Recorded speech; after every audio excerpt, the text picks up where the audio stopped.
The Beck family's disappearance is a case that has left an indelible mark on the lives of those who knew them, and the community at large.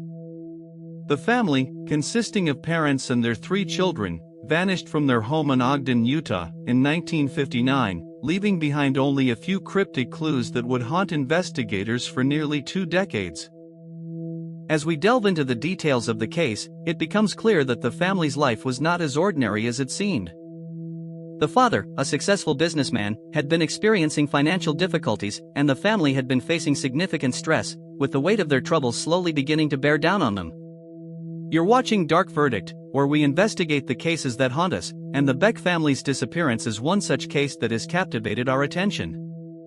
As we explore the case, we find that the family's life was a facade, hiding a multitude of secrets that would eventually come to light. Neighbors later told investigators that they had noticed changes in the family's behavior in the months before the vanishing. The children, who had once played freely in the yard and attended school without incident, had become withdrawn and rarely seen outside. The mother, who had been active in local church groups, stopped attending services altogether sometime in early 1959. Whatever was happening inside that household, the warning signs were visible to those paying attention, though no one understood their significance until it was far too late. The investigation into the Beck family's disappearance was extensive, with local authorities and the FBI working together to uncover the truth. Initially, the focus was on finding any clues that might lead to the family's whereabouts, but as the days turned into weeks, and the weeks into months, it became clear that the case was much more complex. The lead investigator, a seasoned detective, followed every lead, no matter how small, in an effort to crack the case. The detective discovered that the family had been seen arguing in public on several occasions, and that the father had been acting strangely in the days leading up to their disappearance. The detective also found that the family's home had been left in a state of disarray, with no signs of forced entry or struggle, but with a sense of urgency and panic that seemed to permeate every room. When officers first entered the Beck home, specific details told a troubling story. Dishes sat unwashed in the sink, and clothing had been pulled from drawers and closets in what appeared to be a hasty packing effort. However, the family car remained parked in the driveway. That single detail baffled investigators. If the Becks had left voluntarily, how had they traveled? Ogden's bus depot and train station were canvassed, but no ticket agents recalled selling fares to a family of 5. Cab companies in the area had no records matching the family's description.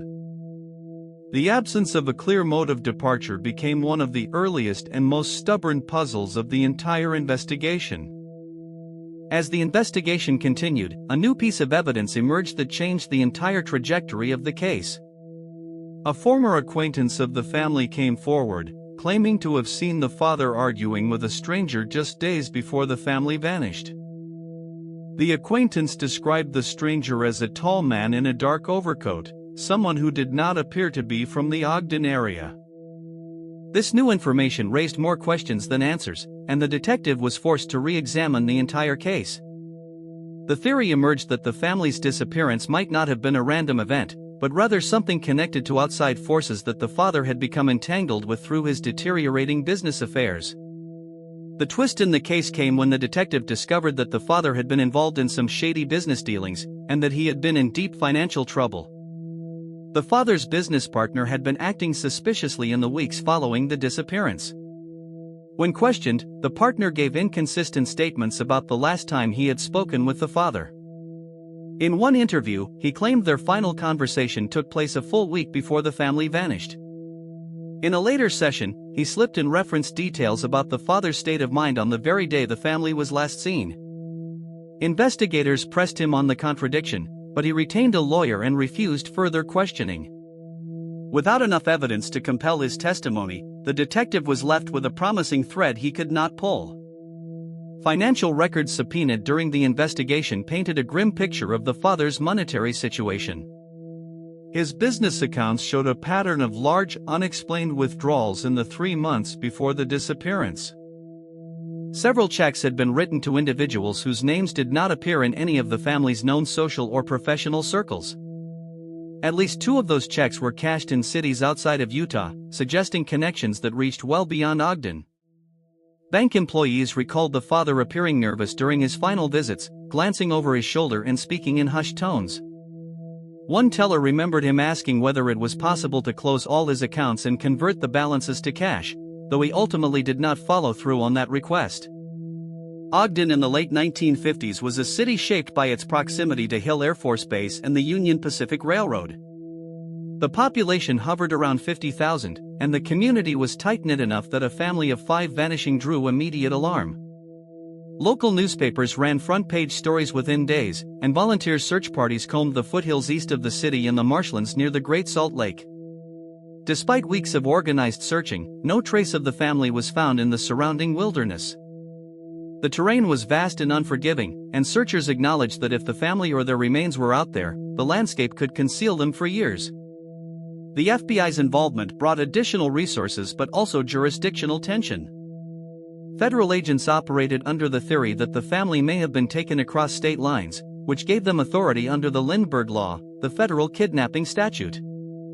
They expanded the search to neighboring states, distributing flyers with photographs of all 5 family members to law enforcement agencies in Idaho, Wyoming, Nevada, and Colorado.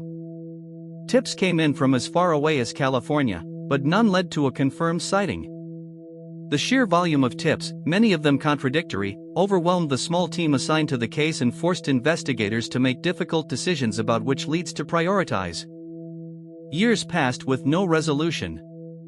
The case file grew thick with dead ends, false leads, and circumstantial evidence that pointed in multiple directions without settling on any single explanation.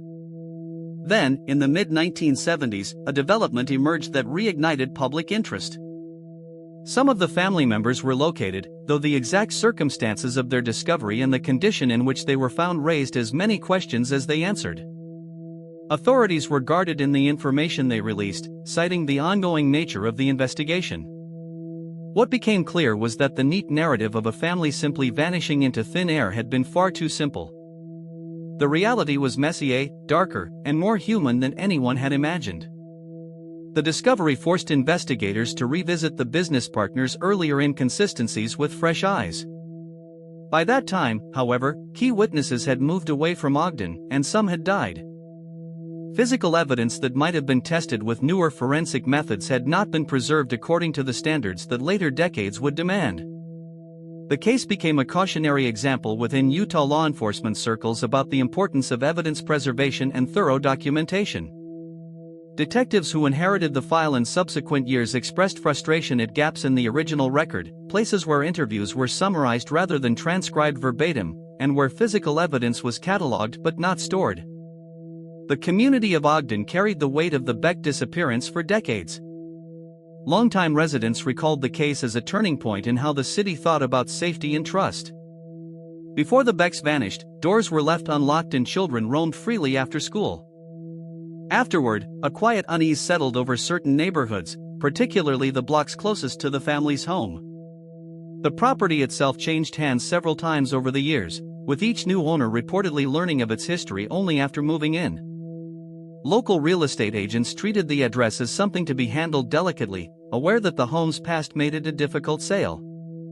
The Beck case also arrived during a period in American criminal investigation when forensic science was in its infancy compared to modern capabilities. There was no DNA analysis, no digital records to trace, no surveillance cameras capturing movements on city streets. Investigators relied on shoe-leather detective work, knocking on doors, conducting interviews, and following paper trails through banks and businesses. The limitations of the era meant that evidence which might solve the case today simply could not be analyzed with the tools available in 1959. Some advocates have called for the case file to be re-examined using contemporary forensic techniques, arguing that even degraded evidence might yield results with modern technology. What remains undeniable is that 5 people left their home in Ogden and entered a void that swallowed nearly every trace of their existence. The father's financial entanglements, the mysterious stranger seen arguing with him, the business partner's evasive behavior, and the hasty state of the home all point to a convergence of pressures that reached a breaking point in 1959.